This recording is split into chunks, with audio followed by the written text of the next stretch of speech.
किसी पत्रकार पर एफआईआर होता है, उसकी गिरफ्तारी होती है, उसको परेशान किया जाता है, तो आप कुछ मत कीजिए, पैसा मत दीजिए, उसके पक्ष में एक ट्वीट जरूर कीजिए, इस पर एक कमेंट जरूर कीजिए कि ये गलत है, हम इसके साथ है और इस गिरफ्तारी के खिलाफ है। धन्ना सेठों को कोई दुश्मनी है क्या? सपा से, बसपा से, आरजेडी से, जेडीयू से, यहां तक कि नीतीश कुमार, चिराग पासवान और मांझी हेमंत सोरेन से, इस देश के धन्ना से 10,000 करोड़ रुपए बीजेपी को देते हैं और दूसरे नंबर पर 200 करोड़ रुपए मात्र तो बहुजन दलों को तो एक चौवन्नी नहीं देते।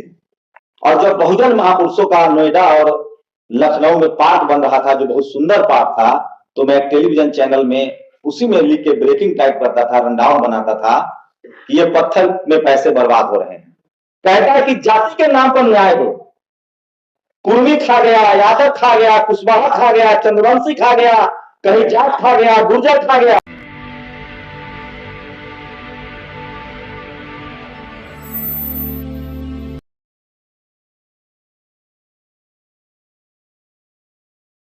और जिन लोगों ने इस लायक मुझे समझा, सच्चाई यह है कि ये एक और जिम्मेदारी लाद दी गई है कि अब तुमको पीछे नहीं भागना है।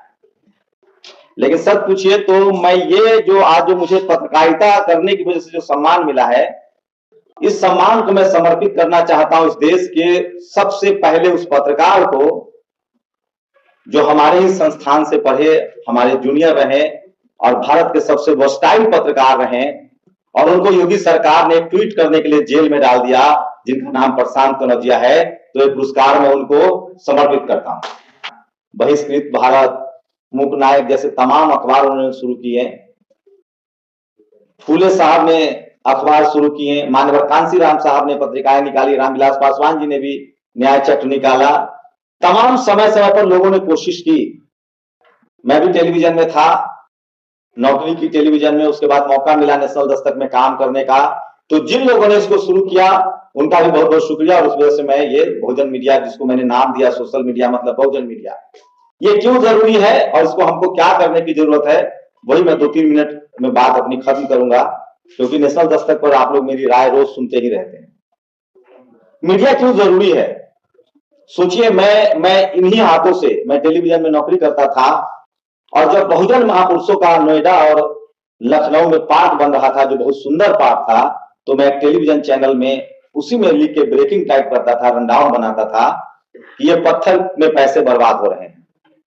मजबूरी थी, नौकरी थी, एक बहस तो होती थी, प्रशांत बताएंगे क्योंकि उन्होंने भी नौकरियां की है।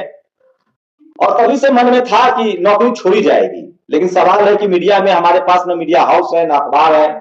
आप यकीन मानिए, मीडिया वही चला सकता है जिस समाज के पास बिजनेस हो, व्यापार हो, संसाधन हो, क्योंकि ये पैसा इसमें बहुत ज्यादा चाहिए। और ये उसी समाज के लोग चला सकते हैं जिसके पास पैसा हो, संसाधन हो, बिजनेस हो, व्यापार हो, वही ऐड दे सकते हैं। लेकिन मैं तो ताज्जुब करता हूं भाटी साहब को मैं एक बात बताऊंगा आज, ये जो मीडिया में जो सारे परसेप्शन गढ़े जाते हैं कि बहुजन दल जो है वो पैसा खाते हैं, पैसा लेते हैं। मैं तो जो पॉलिटिकल पार्टी का सिस्टम समझा हूं और मीडिया का सिस्टम समझा चलाने में, नेशनल दस्तक को चलाने में अभी का मिनिमम कॉस्ट 7 लाख रुपए महीना है। मिनिमम कॉस्ट सोचिए, हर महीने 7 लाख रुपए की जरूरत है। जिस धीमे रफ्तार से मैं चला पा रहा हूं, उसको बहुजन दलों को तो एक चौवन्नी नहीं देते। अब सोचिए पार्टी कैसे चला रहे हैं, तो ये चंदा से चला रहे हैं पार्टी। और सब हम लोग कहते हैं कि टिकट बेच देता है। मुझे लगता है कि जब तक पत्रकार नहीं बनेंगे बहुजन समाज के लोग, तब तक हमारी बातें पहुंच नहीं पाएंगी। मैं एक उदाहरण दे सकता हूं। बसंत कनौजिया लखनऊ यूनिवर्सिटी में, उनको उसी तरह से निकाल दिया गया था जैसे रोहित वेमुला के साथ हुआ था। समय हम लोग उतने सोशल मीडिया पर इन्फ्लुएंस नहीं थे, हमारी संख्या कम थी लिखने पढ़ने वाले लोगों की, और रोहित वेमुला को अकाल मौत के मुंह में समा जाना पड़ा। लेकिन बसंत कनौजिया लड़ा, जीता, उसका अपॉइंटमेंट फिर से हुआ, उनको फिर से पीएचडी में लेना पड़ा। मैं दावे के साथ कह सकता हूं कि जिस समाज के पास मीडिया नहीं होगा, वो समाज प्रधानमंत्री भी बन जाए तो मायावती जी की तरह या अखिलेश यादव की तरह या लालू यादव की तरह बदनामी झेलेगा, क्योंकि मीडिया उनके खिलाफ था। इन लोगों ने सबसे शानदार काम किया, आप देख लीजिए उठा के। सबसे ज्यादा यूनिवर्सिटी मायावती जी ने खोला, लालू यादव जी ने खोला, और अखिलेश जी ने तो लखनऊ को स्वर्ग बना दिया। इकाना स्टेडियम, मॉल खोल दिए। अलग बात है कि गांव में रहना चाहिए था, खैर समय समय की बात है। लेकिन उन्होंने भी मायावती जी के जो काम थे किए हुए, उनको अखिलेश जी ने दुगनी रफ्तार से आगे बढ़ाया। बहन जी ने 250 किलोमीटर का एक्सप्रेस वे, 300 किलोमीटर का, तो उन्होंने 500 किलोमीटर का एक्सप्रेस वे बनाया। लेकिन सोचिए उस समय की मीडिया क्या खबरें चलाती थी। कोई घटना हो गई तो मुख्यमंत्री का फोटो लगा दिया गया, मायावती जी पत्थर की देवी है, लालू यादव तो भारत के सबसे भ्रष्ट मुख्यमंत्री। और ये सब हम लोगों ने देखा, सुना और मान भी लिया, क्योंकि ये टीवी अखबार वाला बेईमान बोलता था और हम लोग इसका जातिवाद और मनुवाद नहीं समझ पाए। भारती साहब ने कहा कि इस देश में हर जुडिशियरी और मीडिया में रिजर्वेशन जरूरत है, क्योंकि वहां बिल्कुल डाइवर्सिटी नहीं है। मैं कह रहा हूं जातिवाद और मनुवाद का सबसे बड़ा अड्डा है ये। और हायर एजुकेशन में तो फिर भी इक्का दुक्का जज हमारे चले गए हैं। मीडिया मनुवाद का वो जातिवाद का अवैध अड्डा है, जहां तक एक संदवारी भी नहीं हुई है। इस देश में एक भी बहुजन समाज का पत्रकार न संपादक है और न मीडिया का मालिक है, हम सिर्फ दर्शक हैं। साल में हम लोगों ने जब ये परसेप्शन बनाया और कहा कि बहुजन समाज के लोगों, दलित, पिछड़ा, किसान, आदिवासी, अल्पसंख्यक, इस चैनल को, अखबार को मत पढ़ो, मत देखो। जब लोगों ने देखना बनना शुरू किया, तब इन मीडिया वालों ने एक नया तरकीब निकाला और वहां तमाम बहुजन समाज के नेताओं को बुलाया जाता है, उनके प्रवक्ताओं को बुलाया जाता है। 10 साल पहले नहीं होता था ये, क्योंकि उनकी रेटिंग घट गई, टीआरपी घट गई, नेशनल दस्तक जैसे दर्जनों सोशल मीडिया चैनल्स आ गए, लोगों ने उनका बायकॉट शुरू किया। तो उन्होंने तरकीब निकाला, ऐसा करो, इनके नेता को बुलाओ, प्रवक्ता को बुलाओ, तब तो देखेगा। जबकि हमारी लड़ाई है कि हमारे पे एंकर कितने हैं, संपादक कितने हैं और मीडिया मालिक तुम्हारे रिप्रेजेंटेशन कितना है। हमारे चैनल पर जो भी हमारे प्रवक्ता जाते हैं, जैसे ही लोग हिंदू मुस्लिम पर सवाल पूछता है, कहता है कि मैं देख रहा हूं रतनलाल जी का शो देखता रहता हूं, भाटी जी का देखता रहता हूं, मजबूरी में इनके चलते देखना पड़ता है, नहीं देखता था टीवी। लेकिन चूंकि अपने लोग जा रहे हैं, इनसे पूछता है कि बांग्लादेश में दलित हिंदू की हत्या हो रही है, बहुत गलत बात है, मोदी जी प्रधानमंत्री है, हटा के हमको बना दो, 5 मिनट में बांग्लादेश का निपटारा कर देंगे विदेश नीति से। साथ में उनसे यह पूछिए कि यह बताओ कि इस देश में सबसे ज्यादा आतंकवाद से भी ज्यादा दलित, आदिवासी और पिछड़ों की हत्या होती है, तब तुम क्यों नहीं शो करते हो भाई? तब तुम्हारा ये प्रेम कहां चला जाता है? उसमें भी हिंदू, दलित, आदिवासी की हत्या होती है, पिछड़ों की, तब तुम्हारा प्रेम कहां चला जाता है? उनसे पूछिए कि इस देश में जो दलित, पिछड़ों के जो हक अधिकार, नौकरी की भाटी साहब ने बात की, उस पर क्यों शो नहीं करते हो? और एक सवाल पूछ दिया कीजिए सर आप लोग, हम लोग को तो बुलाए नहीं करता है, डर से परेशान तो भी नहीं बुलाएंगे। हम लोग पूछे कि ये बताओ कि तुम जितना एंकर और पत्रकार हो, में कै गो दलित पिछड़ा है? तो उसे पूछा कि कौन एग्जाम देकर नौकरी लेने आए थे? मैंने 4 जगह मीडिया में नौकरी की, चारों जगह मेरा रिटन टेस्ट लिया रे भाई। जबकि मैं नाम लिखता हूं शंभू कुमार सिंह, जात का पता नहीं चलता था, लगता था कि होगा कोई बाबू साहेब। तब भी रिटन टेस्ट लिया, क्योंकि कोई जुगाड़ नहीं था, चाचा, फूफा, मामा, नाना नहीं था। 1-2 अच्छा संपादक था, कॉपी लिखते थे, नौकरी पर बुला देता था। इतना जातिवाद और मनुवाद का अड्डा है। और जैसे मुंह खोलते थे तो कहते थे यार तो प्रो रिजर्वेशन वाला आदमी आ गया, चाचा ऐसा करो, इसको रनडाउन पे बैठा दो। रनडाउन ऐसी जगह होती है टीवी में कि भूकंप भी आ गया तो आप नहीं भाग सकते, वो ब्रेकिंग चलता रहता है। जैसे भूकंप आएगा तो हमको लिखना है दिल्ली में भूकंप के तेज झटके, भूकंप की तीव्रता इतनी, आप भाग नहीं सकते हैं, कौन सा जगह पर बैठा दो। मैं ये कह रहा हूं बहुत सीरियस बिजनेस है, 24/7 का बिजनेस है।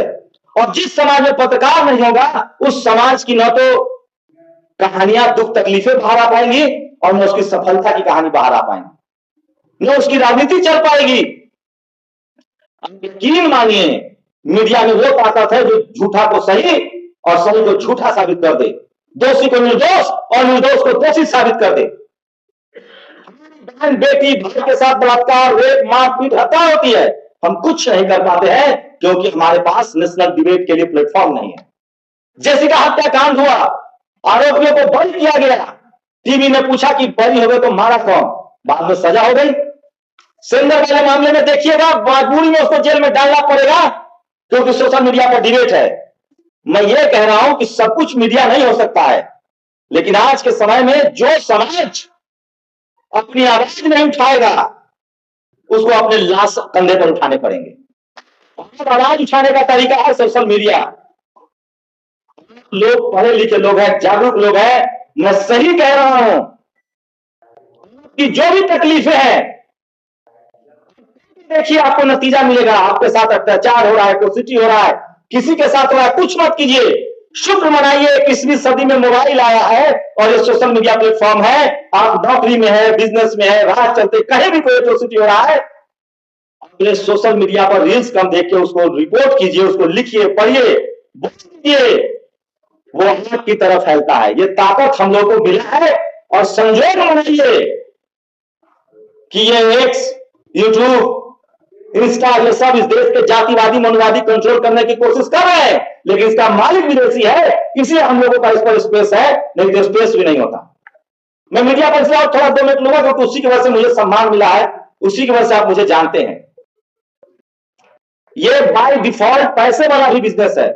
इस देश के पत्रकार की तनख्वाह 1.5 करोड़ महीना है, हमारे आपके टैक्स के पैसा से जा रहा है। इसलिए अपने बच्चों को पत्रकार भी बनाइए।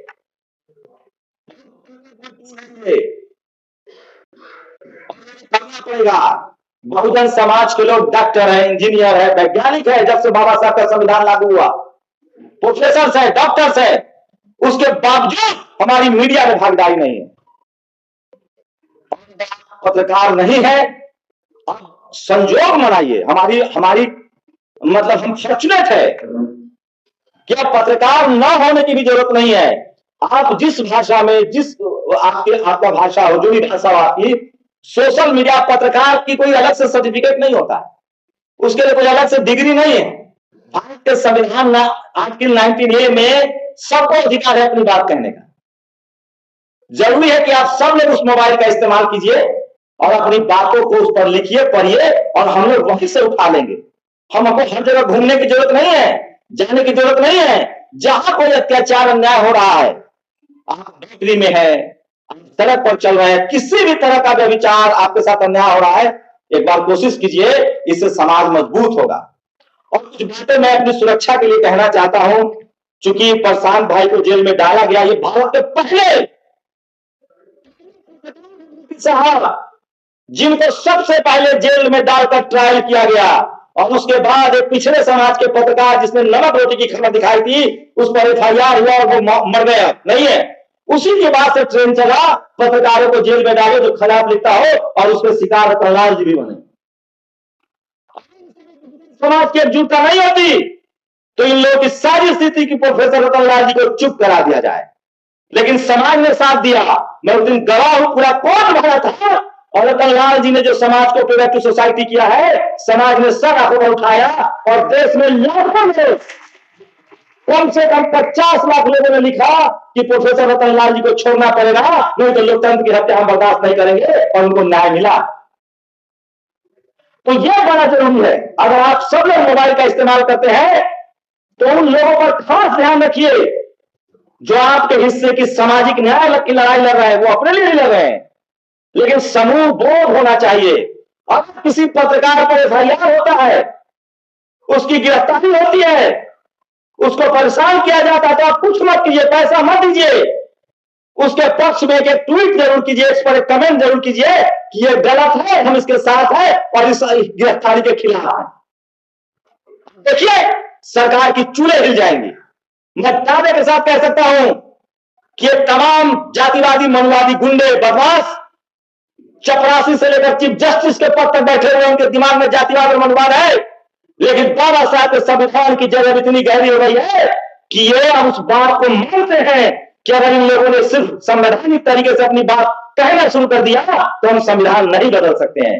ये सारा काम चोरी छुपे करते हैं। आप उसका विरोध करना तो शुरू कीजिए, हमें कुछ नहीं करना है। मैंने 2-3 पॉइंट्स बनाए हैं। जितने बहुजन समाज के पत्रकार है, सोशल मीडिया है, उनको रोज धमकी दी जाती है, गाली दी जाती है। आप लोग सॉलिडारिटी दिखाइए।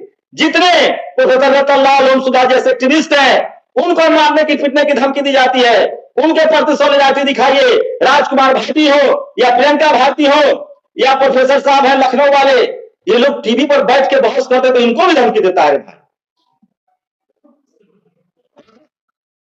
ये सब धमकीबाज है, और इन लोगों का मैं मंत्र समझ गया 10 साल में सर। ये पहले आपको इग्नोर करेंगे, फिर धमकियाएंगे, उसके बाद दोस्ती करेंगे। हमारे नेताओं के साथ यही होता है। जैसे लोकसभा में, विधानसभा में वो पहुंच जाते हैं, मोहिनी मंत्र मार दिया जाता है। अरे मुख्यमंत्री को मोहिनी मंत्र मार दिया जाता है भाई, पता नहीं चलता है। कुर्सी पर जाते कैसे विचारधारा विलुप्त हो जाता है, समझ में नहीं आता है। हम लोग के साथ भी होगा क्या? नहीं। इसका मतलब है जो बहुजन आंदोलन में पका होगा ना, हमने देखा है विद्रोही साहब को जेएनयू में, जिंदगी खत्म हो गई लेकिन बदलाव नहीं आया। हमने देखा है प्रशांत कनौजिया में, जिंदगी खत्म हो गई लेकिन बदलाव नहीं आया। हमने देखा है प्रोफेसर रतनलाल साहब में कि वही तेवर है। हमने देखा है बाबा साहब के विचारों को, फूले पेरियार अम्बेडकर के विचारों को, जगदेव बाबू के विचारों को, रामस्वरूप वर्मा के विचारों को, सोनेलाल पटेल के विचारों को, मुलायम सिंह के विचारों को, लालू यादव के विचारों को खाक नहीं हुए। ये मनवादी जातिवादी हम लोग को आपस में लड़ाता रहता है, इनकी साजिश है कि इस बहुजन नेता पर हमला तो वो अच्छा, कभी वो अच्छा तो वो खराब। हम सब लोगों को जब तक सामाजिक रूप से हम एक नहीं होंगे, जाति हमारी क्यों बनाई गई थी? ताकि हम जातिगत पेशा में रहें। हमें बाबा साहब का जो SC ST OBC का कंसेप्ट है, जब तक हम उसमें नहीं आएंगे तब तक जाति में अलग अलग बटे रहेंगे। हम सुन रहे हैं आजकल, कहता है कि जाति के नाम पर न्याय दो। कुर्मी खा गया, यादव खा गया, कुशवाहा खा गया, चंद्रवंशी खा गया, कहीं जाट खा गया, गुर्जर खा गया। तुम्हारे पास कोई डेटा है क्या? ये नया खेल चल रहा है। मैं मानता हूं इस बात को इस मन से कि OBC की तमाम जातियां और किसान जातियां अशिक्षित हैं, उनको सामाजिक न्याय, सोशल जस्टिस का ज्ञान नहीं है। वो गांव में खेती करते हैं, मवेशी पालते हैं और वो झगड़ा करते हैं और वहां SC ST एक्ट में बुक होते हैं। लेकिन मैं यह भी जानता हूं कि जब दलित, पिछड़ा, किसान, आदिवासी, अल्पसंख्यक, DU, JNU, मीडिया, जुडिशरी में आता है तो वो जाति देखकर अन्याय नहीं करता है, वो न्याय के लिए लड़ता है और उसका कहीं मैं दर्जनों सबूत दे। क्या लक्ष्मण यादव की नौकरी नहीं गई? क्या रामस्वरूप वर्मा ने सामाजिक न्याय की लड़ाई नहीं लड़ी? क्या जगदेव बाबू की शहादत नहीं गई? हम लोगों को मोटा जातिवाद नहीं देखना है, महीन जातिवाद के खिलाफ लड़ना है। हमारे लिए media, judiciary, bureaucracy, college, university, business, sports, cinema में रास्ते बंद किए जा रहे हैं। जब UPSC में नंबर काटता है तो ये नहीं देखता है कि ये वाल्मीकि है तो इसको नंबर दे दो और ये रविदास समाज का है तो इसका नंबर काट लो। वो नहीं देखता कि यादव है तो नंबर काट लो और कुर्मी है तो बीजेपी नीतीश कुमार के साथ गठबंधन में, बीजेपी के साथ इसका नंबर दे दो। वो नहीं देखता है निषाद है तो इसका नंबर दे दो क्योंकि ये बीजेपी के साथ गठबंधन में है, और यादव है तो नंबर काट लो। वो सिर्फ देखता है कि अच्छा OBC है, दलित है, पिछड़ा है तो नंबर काट। और आपके बच्चों को जुडिशियरी में, मीडिया में बड़े बड़े पदों पर नहीं जाने दिया जा रहा है। आपको अद्भुत हो रहा है, लेखपाल कह रहे हैं आप। अरे चपरासी बंधे देने के लिए तैयार नहीं है। मनुवादियों, जातिवादियों को समझ में आ गया कि सारा आंदोलन जब पढ़ लिख जाता है तभी शुरू हो जाता है। आपको वो ठेला वाला, रिक्शा वाला, सब्जी वाला बनाए रखना चाहता है। सेवा करना पड़ेगा आपको। इसलिए इसको लड़ने का एक ही तरीका है कि संवैधानिक तरीके से आवाज उठाइए। बुद्ध ने कहा है कि शब्द में शक्ति होती है, और जो भाटी साहब ने कहा ये मानसिक डर और मानसिक गुलामी से निकलिए। जिस दिन बहुजन समाज के लोगों ने एक दूसरे के साथ में हाथ डालकर संवैधानिक तरीके से सिर्फ बोलना शुरू कर दिया, ये जातिवादी, मनुवादी भाग जाएंगे या बदल जाएंगे। में कुछ नहीं करना है, वो ताकत है शब्द में और कलम में। जरूरत है हम जितने लोग पढ़े लिखे हैं वो संवैधानिक तरीके से अपनी आवाज उठाएं। बस एक आंकड़ा रखना चाह रहा हूं, क्यों लड़ाई हम लोग को लड़नी पड़ेगी और हमारी नस्लों की लड़ाई। इस देश में 40 करोड़ दलित, पिछड़ा, किसान, आदिवासी, अल्पसंख्यक ऐसा है जिसके पास न घर है न जमीन है। आप जिस शहर में रहते हैं, जिस गांव में रहते हैं, जो भिखारी है, जो लाचार है, बेबस है, वो 40 करोड़ लोग हैं जो झुग्गियों में, नालों पर और सड़कों पर जीवन काट रहे हैं। वो सिर्फ दलित, पिछड़ा, किसान, आदिवासी, अल्पसंख्यक है। इस देश में 80 करोड़ लोग दलित, पिछड़ा, किसान, आदिवासी, अल्पसंख्यक समुदाय के लोग ऐसे हैं जो 5 किलो राशन मिल रहा है, एक सर पर छत है, जमीन है, थोड़ा सा आवास है, लेकिन वो सस्ते मजदूर हैं। लेकिन देश में मजदूरी करते हैं, सड़कें बनाते हैं, रोड बनाते हैं, बिल्डिंगें बनाते हैं, और उनके बच्चे कोई शंभू कोई रतनलाल कोई भाती निकल के ना आ जाए, इसलिए सरकारी स्कूल और सरकारी अस्पताल खत्म किया जा रहा है, क्योंकि इसकी संख्या बढ़ रही थी। कोई आ जा रहा था गांव में गलती से पढ़ लिख के, तो इसलिए इन लोगों ने सरकारी स्कूल सरकारी अस्पताल बंद कर रहे हैं, सरकारी यूनिवर्सिटियां में महंगा कर रहे हैं, ताकि कोई गलती से वहां न जाए। और दलित पिछड़ा जो सिस्टम का हिस्सा बन गया है, उसके साथ वो चाल चला जा रहा है कि धीरे धीरे आज जो नेता है, एमपी है, मंत्री है दलित पिछड़ा, मैं दावे के साथ कह सकता हूं, जो परिसीमन हो जाने दीजिए, ये इनका जो चल रहा है एसआईआर हो जाने दीजिए, किसी बहुजन दलों को गठबंधन करने की भी जरूरत नहीं पड़ेगी। ये सपा बस मैं एकदम निर्मम तरीके से कह रहा हूं, आप किसी पार्टी के समर्थक हो, जब कांग्रेस नहीं लड़ पा रही है तो सपा बसपा आरजेडी जेडीयू नहीं लड़ पाएगी, और इनके बच्चे भी अब लोकसभा और राज्यसभा नहीं पहुंच पाएंगे, इनको गठबंधन की जरूरत नहीं पड़ेगी। तो नस्लों की लड़ाई है, और 15 करोड़ लोग इस देश में गुलछर्रे उड़ाएंगे। जमीन उनकी, मीडिया उनका, जुडिशियरी उनका, बिजनेस उनका, और राजनीति भी उनकी रहेगी, और हम सब लोग लाचार बेबस मजदूर बन के रह जाएंगे। नहीं हुआ तो हमारा गांठ बांध दीजिए आज। मैं यही सोच के काम करता हूं कि मेरी लड़ाई इज्जत से मरने की है, जलालत की जिंदगी नहीं चाहिए। जय भारत, जय संविधान, जय बाबा साहेब। हमारे तमाम बहुजन महापुरुषों जिन्होंने जिंदगी की कुर्बानी दी है, हम उस लड़ाई को आगे बढ़ाएंगे, क्योंकि यहाँ कोई जिंदा रहने नहीं आया है। सिर्फ आपका लड़ाई न रह जाएगा, आपका नाम रह जाएगा, जैसे बाबा साहब अमर हुए। इसलिए प्रोफेसर रतनलाल कहते हैं कि अमर होने का रास्ता साफ है। मानवता, सच्चाई और इंसानियत की लड़ाई लड़िए, आप फिर इधर कोई अमर हो जाएंगे। शुक्रिया।